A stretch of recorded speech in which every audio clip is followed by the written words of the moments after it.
Hello, and welcome to Keep It Simple podcast. I'm Gavin, and today I'm bringing you another edition of what I've been calling Simple Church Conversations. Today, I'm super excited to bring to you a conversation I just had with Felicity Dale. If you don't know who Felicity Dale is, she, along with her husband Tony Dale, are, in my opinion, two of the pioneers of house church and simple church work in North America.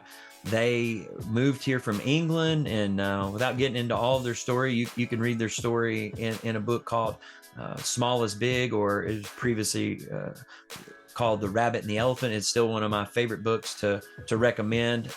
You can read about their whole story there, but they moved to America from England after experiencing a house church move there of God, and arrived in Austin, and after some waiting, eventually saw God start some house churches there, and they eventually founded and started a ministry called House to House, which before the internet was a big deal. It was actually a printed magazine that was shipped out all around America, sharing stories and encouraging people who were experimenting with house church. And that continued for many years, and there's still some remnants of that out there, I think, at housetohouse.com. But Felicity went on to write several books with her husband, and she's spoken at two of the retreats we've had here in Kentucky. That one we recently wrapped up a few weeks ago. She and her husband came here twice over the last 10 years or so, and they've just been super encouraging to me, and I'm very, very grateful for Felicity and Tony's work, especially Felicity's writings and her blog and the books that she's written. They've been such an encouragement to me and to many people around these parts. So I'm very excited to bring you this conversation with Felicity Dale. Before we get into that, I do just want to say, if you're new here, simplechurchalliance.com, I guess in some ways is an unofficial or sponsor of this podcast. But if we can help you in any way, please check that website out.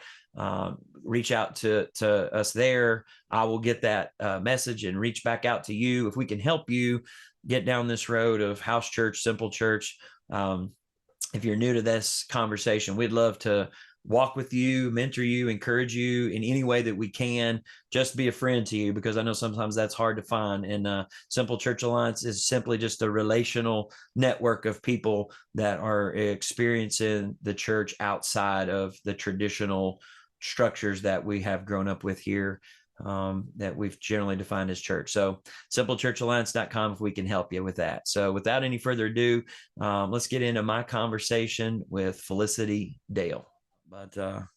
But yeah, so I just wanted to mostly just kind of hear about you and just hear about what you've been up to. I generally follow your blog and things. I know it's been a crazy few years for everybody. It really has, yes. We were in Jamaica just prior to COVID, and we arrived back here to find everything shut down. It was crazy. And obviously, due to our advanced age, people were very cautious about coming near us. So we entered a period of sort of isolation, which I loved, actually. I guess I'm basically an introvert, and I enjoy that kind of thing. But no, it's been really... it's been an interesting couple of years, that's for sure. Yeah. I noticed when I reached out to you or something, you said you felt like you were a little out of the loop on the whole house church thing. But what is that? How's that gone for you, or where are you at with all of that these days? Oh, our hearts are still right there. We personally have an online house church, very small, very intimate, really fun and effective. But it's not world changing, feel like we're doing anything other than just enjoying each other's company and, seeing some effects from our prayers. So it's been good. I've enjoyed that. Yeah. Well, it's funny you mentioned that, because that's actually, one of the things that I wanted to just kind of ask you about, because one of the ways that I think that, when I started doing this, I guess I met you, it was, probably long time. 12 years ago. I think one of the things that and certainly initially for me got me excited about house church. It was sort of this, you used the term world changing just a second ago, and certainly I think, you've written about it, and I'm certainly on board with the idea of this idea of rapid multiplication and changing the world, kind of, I certainly think that's the potential there for that. But, it seems like it doesn't, I don't know. I guess I've started to wonder, like, is that the point of maybe house church and what we're doing? I mean, God's had me on a journey with that whole question and moving, and slowing down, and certainly COVID kind of did that for everyone. But what do you think, like, as you've sort of observed house church and the whole movement of house church? Certainly there's been rapid multiplication in areas and pockets, but how has your view maybe changed on the idea of changing the world through house church? Wow, that's a big question. So, okay, we still hear extraordinary stories from around the world. I guess we're in contact with enough people that we're hearing extraordinary things going on. So, if you count what a church planting movement is, I'm sure there's an official definition, but it's basically a rapid multiplication of house churches. Those church planting movements are now multiplying rapidly. I think I'm trying to remember the latest figure I heard, but it was well over 1,500 around the world, which, is incredible considering where everything started. So around the world, I think things are very healthy and going on very well, and there are nations being touched that one wouldn't dream of. So I believe some of the fastest growing house churches are in places like Iran, and I can't remember the other country it was, but anyhow, the most unlikely places. It just seems that here in the West, church in general has stalled. It's not just house churches, but if you read the statistics, they're pretty depressing in terms of church attendance and people who say that they're Christians these days. Yeah. So how do you, I mean, and I guess just to kind of, pick your brain a little bit about that, like we've been doing house church things here, and there's 10 or 15 or so in this area that are connected with us in various degrees, relationships. Mostly it's just, it's not a big organization or top down type of deal that we have going on here, but just the connections. And there's always groups dying and new groups starting, it seems like. But how do you reconcile that when you think about your involvement here in America, and then, not seeing that type of rapid reproduction? I mean, is that something that I guess for me, I think there's a tendency to say, well, we must not be doing something right, or maybe I'm not serious about this as my brothers and sisters in another country. Or I think sometimes, we can look at those things and we start this comparison game. And I wonder, well, I'll let you answer that question first. How do you reconcile that for yourself? Well, to be honest, I don't try very often, but it seems that God has times for certain nations, and his sort of move of the Spirit has moved from China to India. There's now a lot going on in the Middle East. It's moving eastward. I'm hoping it'll move to Europe and the States, and the Americas as well. And the speed at which things are moving seems to be hotting up as well. It seems to be increasing. So I haven't lost hope.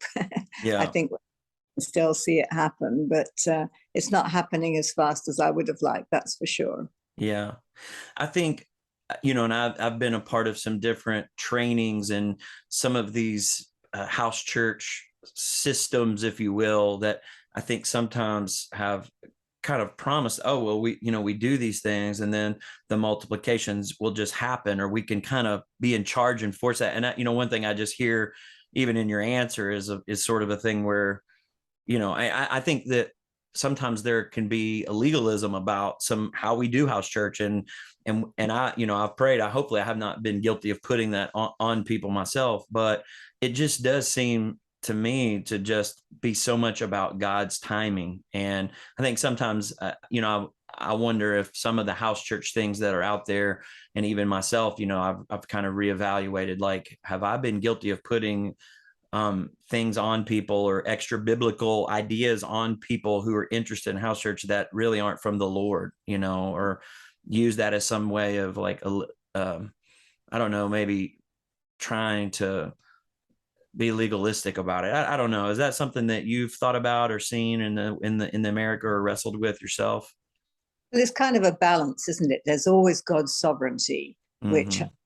leads everything. But then, you think to yourself, well, if you follow the principles, shouldn't it happen?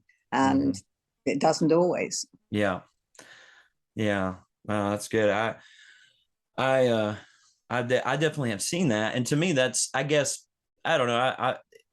You could be discouraged about that, but I do wonder if the Lord, a big theme that I think God's been doing in my life through my daughter and just others, I've shared with people before, is just this idea of almost slowing down to catch up with God. And I don't know. I don't know. Obviously, none of us know exactly what the pandemic's all about or what God's doing in our day and time. But part of me has wondered, like, if there's not something about that, about slowing down maybe to catch up with God and what he is going to do. Have you had any thoughts about what God's up to here? I've asked a lot, but I don't think I have any clarity. Yeah, I mean, certainly the pandemic has absolutely changed everybody's lives. And Yeah. I'm not sure to go back to life as it was normal before. But what God's up to in it all, I mean, you have the question, well, are these the end times? And I don't know. I don't know. Don't have answers to those questions. But, you come across verses like, in the last days, knowledge will increase. And you look at the speed at which knowledge has increased recently, and you think to yourself, okay, Lord, well, you're setting the scene for it if that's what you're up to. Mm-hmm. One thing I wanted to ask you about, I don't know if you have had any thoughts about this, or had anybody. Well, it seems like here in the U.S., it may be worldwide, I don't know, but this whole deconstruction kind of movement has been a big thing. And I don't know, sometimes I've kind of felt like, well, maybe I'm a part of that. I don't know. I think I don't know that all that's necessarily bad, but how have you, have you had any thoughts about what's happening with that? And have you been accused of someone who has been a part of deconstructing your faith? No, it's interesting you should mention it. I read an article on the subject the other day, because I keep reading about, you hear people who are deconstructing their faith, and you think, well, what's that all about? And I suspect that it's something that happened to me a long time ago, that, it's part of our whole journey, is that, well, the building isn't necessary, and a whole lot of other things that one would have originally put as part of the faith journey are no longer part of it. We've simplified down. I'm not sure we can get much simpler than we are. And what we do in our faith walk and that kind of thing. So yes, I think it's interesting. I suspect that a lot of people will be deconstructing in a lot of ways. What thoughts on it? Yeah, you kind of cut out me there, but I think, did you say, what are my thoughts on it? I did, yes. Okay.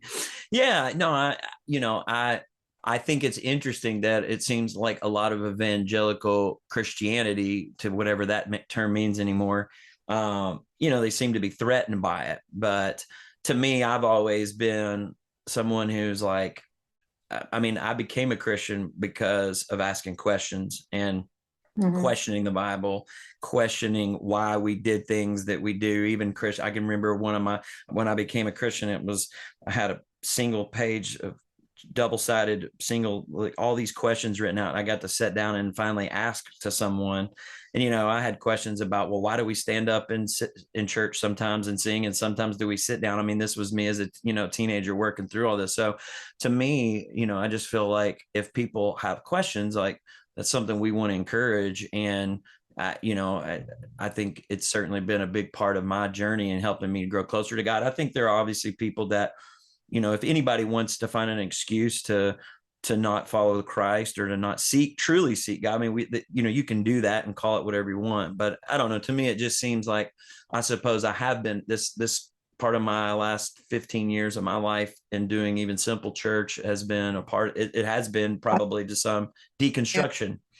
But I just see it as a good thing. It hasn't led me farther from Christ. I feel like it's led me to a deeper relationship with him than ever. So, yeah. Yeah, as long as people don't completely lose their faith over it, as Yeah. long as it's a movement that people deliberately sort of enter and come out saying, well, I don't have faith anymore, and it becomes an excuse for all kinds of, whatever. Yeah. One thing I found myself talking a lot about, and as I've, and I think a lot of people, and I think I had a conversation with you one time, even talking about some of the folks that you've been connected with, like Frank Vola and others there. A lot of people tend to enter this conversation about, it is about church. It's about, well, tell me about your church meeting, or what's your church like, and how can I find a house church to attend? And I think that's very normal and a natural thing that seems to happen as I've tried to encourage people. But I would say, definitely for me, it's become, when people ask me what simple church is about, I find myself more and more handling those questions, but really emphasizing this idea that it is a way of life. It's a different way of thinking. Mm-hmm. How do you, when you think about, if someone asked you, well, tell me about, what is simple church? What is that really about? What is it about? How do you answer that question? I don't get asked it too often, but I would say it is about a way of life, isn't it? It's about a way of coming together, or not, as the case may be, like, we do it over video or whatever, but coming together to spend time in God's presence, without all the trappings of buildings and clergy and everything that's represented religion for so many years. So it's Christianity without all the religious trappings, I think. It's living as Jesus wants us to live, day by day, week by week. It's not about the meetings. It's not about the buildings. It's not about any of the religious trappings that we're so used to associating with Christianity in a Western context. Yeah. And, I continue to believe that there are just, I had this picture one time that, and I don't know if it was a vision or what, but I had this sort of picture in my mind that God was calling me to, that there was this, and this may have been because I had been watching the show Vikings. It very well could have been at the time, but there was this big bay and there was all these boats, and we were getting people, into these boats and we were waiting there. We were just waiting and we were putting our sails up, but it was definitely about that there was a wind that was going to come and propel us, but it wasn't, right now we were just sort of helping families get into these boats. But I feel like I continue to feel, that now more than ever, people have lost so much hope in institutions and in our culture. Do you not still see and feel that, man, like there is such an opportunity for Christians who are able to experience the church and follow Jesus faithfully and grow in Christ outside of those structures, like that there's just a big glaring need for that in America today? Absolutely. I'm very thankful when people find Christ and grow within the institution. Yeah. But so many people who are never going to darken the doors of a traditional church, that somebody needs to be reaching out to those people.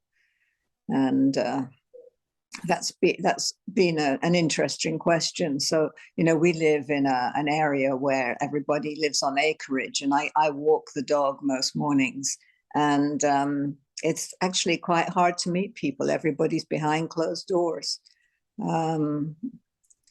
So, I suspect a lot of people find that too, that it's actually quite hard. You have to go out of your way to deliberately get together and meet with other people. Yeah. Yeah. I just see that in my experience, I feel like there's been so many people who it's not Jesus that they're rejecting. They've gotten bad information, maybe from the church or maybe just from media, but it does seem like this idea of becoming going to church is something that is standing in the way of people experiencing Jesus. And, we've been really encouraged to, at a very slow pace, see lives transformed as people have entered into these communities and found love and acceptance in Christ. So, I mean, beyond waiting for God's timing, what are your thoughts? Like, is there something that God's asking us to do or to be in a way that might bring this way of life to more people? I don't know. I'm just curious your thoughts about that. I think prayer is huge. It's one of the things that, as I've sort of been here stuck, because of COVID and everything, that I've felt challenged to do, that I need to be praying and interceding more. Mm-hmm. So that's a lot of what I've been doing. Sure, being open to being led by God, however he might show us. Mm-hmm.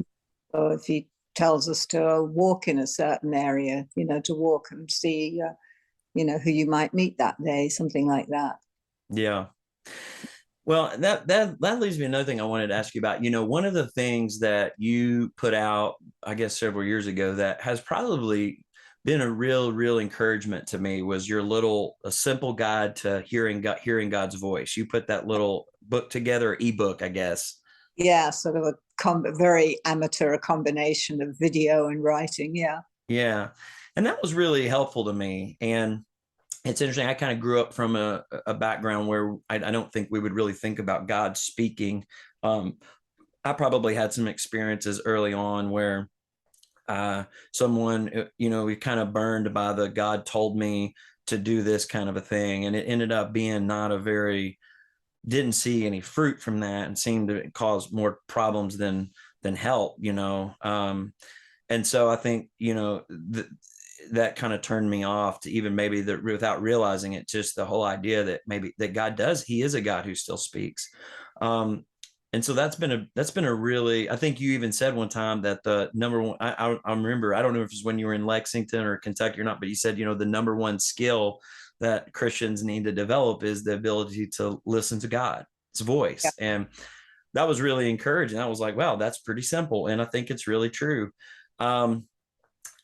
Do you ever get, I have a friend and we've kind of went back and forth on this topic.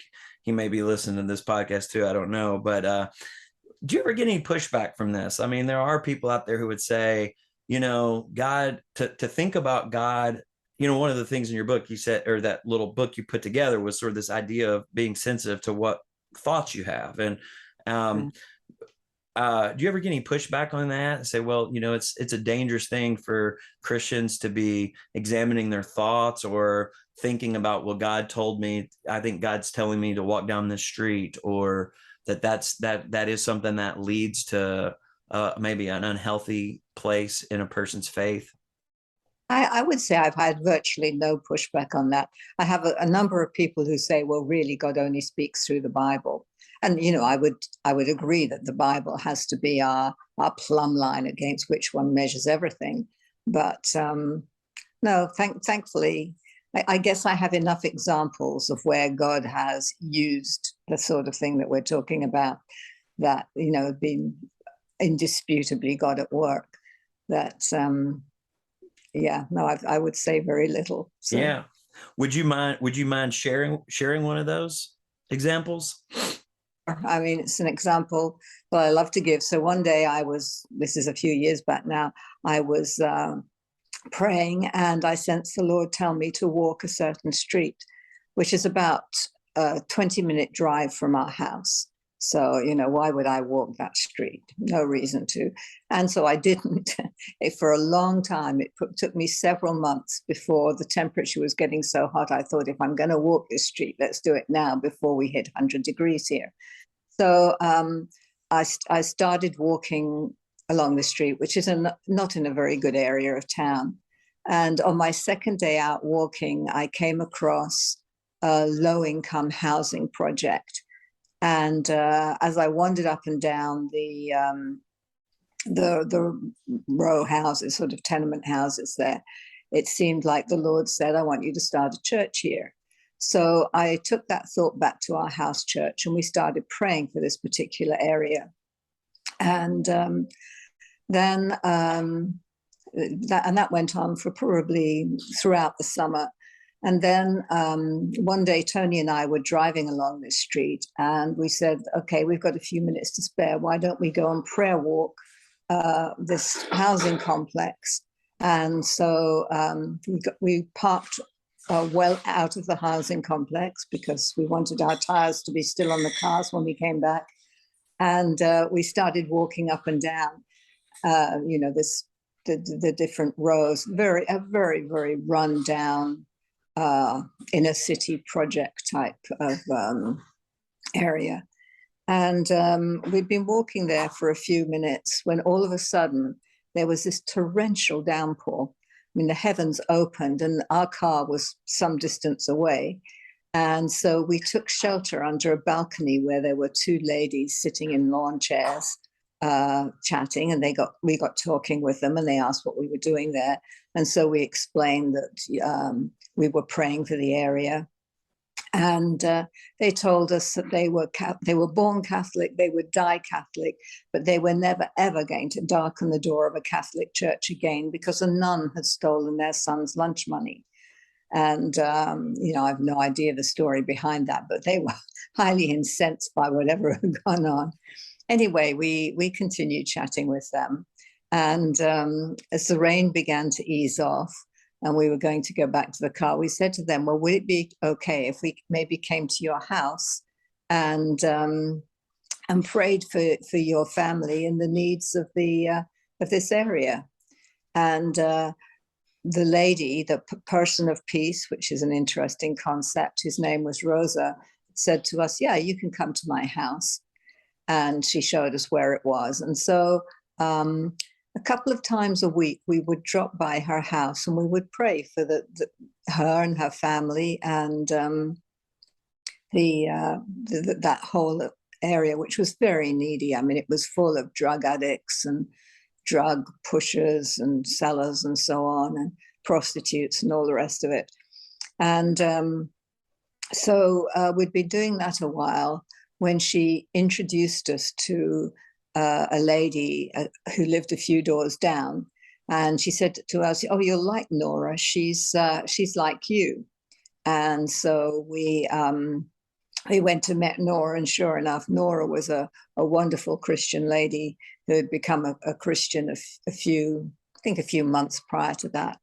And she had one big advantage when it came to starting a house church, and that was her house was clean and tidy. Rosa's was an absolute mess. I mean, it was really bad. And we asked Nora if we could maybe have a meeting there. And we suggested to Rosa that she bring her friends and family, which were a huge number. And we arranged a time and we went there, and only Rosa came. None of her friends and family came because, it wasn't in her house. And so got back home and said, Lord, we are so sorry what went wrong, and reminded of the verse when it says, do not go from door to door, stay in the house of the person of peace. And we said, oh, Lord, sorry, we messed up. And then we asked Rosa, well, could we have it at your house? And soon all her family was coming, and Rosa became a Christian very quickly. We saw miracle after miracle in terms of answers to prayer and healings and all kinds of things. And but by the end, we probably had 30, 35 people meeting in this tiny, cramped apartment on a weekly basis. Wow. And God doing all kinds of things. So, that all came from, oh, will you walk along this street? Wow. So, wow. Thank you. That's wonderful. Yeah, I'm so encouraged by that. And I too have, since I started thinking more about it, and by being encouraged by your book that you put out, I could have some of those wonderful stories as well, where you're like, okay, like this can't be coincidence. This was the Lord. This was the Lord. And he is someone who speaks to us. And that's been such a good thing for me to I guess, get back in touch with, or for the first time over these last 15 years or so. One of the things that I still give away your book. I get a lot of the Rabbit and the Elephant, but I guess you put it back out as The Small is Big book. Tell me, like, that is really, I think, a great tool, just a great overview. I'm wondering, I'm sort of curious. I know you revised it a little bit when you made it The Small is Big. Is there anything in that book that, if you were to rewrite it again, that you would change? Oh my goodness, it was a long time ago. I don't even really remember what was in it. I'm sure there are things I would change. I'm just sure what is I think about it. I would change it to current examples and that kind of thing. But in terms of principles, I think the principles are there, and they've been there a long time. Yeah, I agree. Yeah. That's been I think, a great, to me, I've appreciated about you is that I think sometimes there can be an anti-church kind of tone, that like anti-traditional or legacy church tone. And I know I've just really appreciated how, I think, you have been someone, and the things that you have shared have been so not that. And there's some things I've put in people's hands, or say, well, what have you read? Or they may have came across some things that has got more of an anti bent to it. And I really appreciated the tone in which you have carried, had this conversation over the years. Well, thank you. Yes, I mean, it's all of our legacies, isn't it? It's where we've all come from. So we owe the traditional church a great deal. Just a couple more questions. Going back to overseas kinds of things, like what was the last thing that you heard about God doing that really just blew your mind? That's kind of an amazing thing to think that the Lord's doing in an amazing way. And I know sometimes these stories you hear, I don't know, I get a little bit suspicious sometimes, but I know that you're someone who is connected with what's really happening on the ground and through relationships with people. So I would love to just hear that from you about what are something that God's doing that has specifically you've been really encouraged by lately. Okay, well, this isn't really an answer to your question, but okay. So we have been involved in traveling to Asia quite a bit, and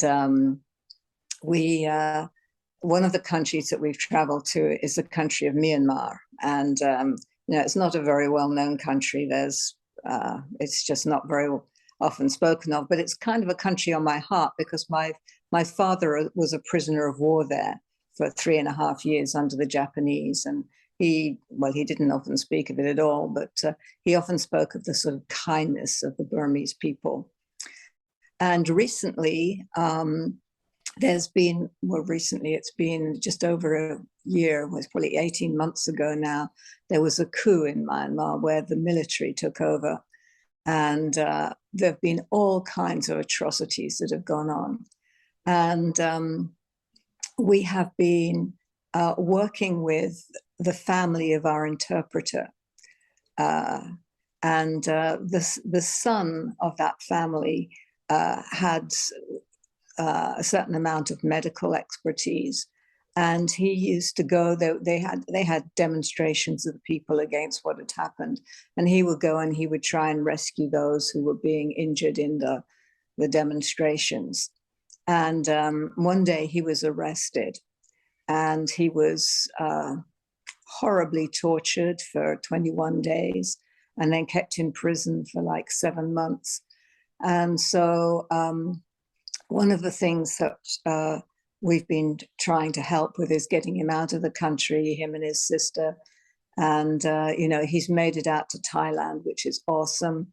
And his sister is now in university in Asia, and they both are in safety. And that's been a huge focus of prayer and concern, but also great rejoicing that he's actually alive. So many young people have lost their lives in that nation. So that's a source of great rejoicing for me. Oh, wow. That is, I'm really glad you shared that. I wonder, wow. Yeah, that's awesome. I don't want to keep you all day, but I do appreciate your time. What do you feel like's next for you? I know that you've kind of, there's been there's been waves of things, it seems like, that you've been a part of over the years, and writing and the blog and books and things of this nature. And I'll put links to all of those and mention those I'll have in the introduction when I do that later. But yeah, what do you feel like's next for you? That's what I keep asking the Lord. Lord, what do you want from me next? I'm hoping it isn't it. I feel like I've still got plenty of energy and everything. Tony, my husband, is probably about to get a lot less busy. He's been running a company and has been working just ridiculous hours for the last 18 months. And I'm hoping that when he relaxes a bit, which might happen fairly soon, that we'll find out what the Lord wants us to do together, which is, has been the story of our lives, really. But we so often work together on things. In the meantime, I'm concentrating on prayer, on getting fit. But I do not know the answer to that question. So I keep saying, Lord, what comes next? And he keeps saying to me, well, keep doing what you're doing. It'll happen. Yeah, we were talking a little bit before, I think that's something that, even asking you that question, it can sometimes be implying that prayer and getting fit is not good enough, or maybe it's not, but that's very impactful. Yeah. And I know for me, like, as I was sharing with you about my daughter, that's one of the things, like, there's some days where I've just sat there and I'm thinking, man, maybe just me being here and holding this girl for a day could be the most important thing I can do. That kind of goes against my apostolic bent of going, doing, hustling, and that's part of that slowing down to catch up with God thing that she's teaching me, because there just seems to be something about, there's a great video I've talked about and shared. I don't know if you've ever seen it. It's called Godspeed. It's I can't even remember the guy's name, but he was wanting to become, like, I think maybe like a Anglican priest. And it's just really about that slowing down thing. But anyways, there's been so many encouragements from that. But I just, in asking you that question, I as an encouragement to you, I would say to you that something I'm learning is that there's a lot of wonderful things that God is doing in exactly what you're saying, and don't feel guilty about doing that. That there is a lot of great things there that God's probably doing in you as you wait, and that you've written and shared that before. You went through some waiting periods, and I know that there's I don't know. I think just sometimes, like, I can, and maybe folks that have these conversations, it's almost like we feel like we have to apologize for not being out there speaking, leading, writing, doing things for God, and rather than just being his child and living in his love and enjoying his love. Isn't that so true? It's hard to learn that, though. Especially when you've been very active and involved in all kinds of things in the past. It's a Yeah. hard. Well, I just, I've shared this, I think, with you before. If I haven't, I'll say it again. Even though we don't spend a ton of time together, and you're in Texas and I'm in Kentucky, you have been such an encouragement to me and to Carla in ways you'll never know. So, I just thank you from the bottom of my heart for just the things you have done and making yourself available, to share your thoughts. I know the book, I know the some of the things you have written about women in ministry, the book you put together, the Black Swan Effect. Yeah.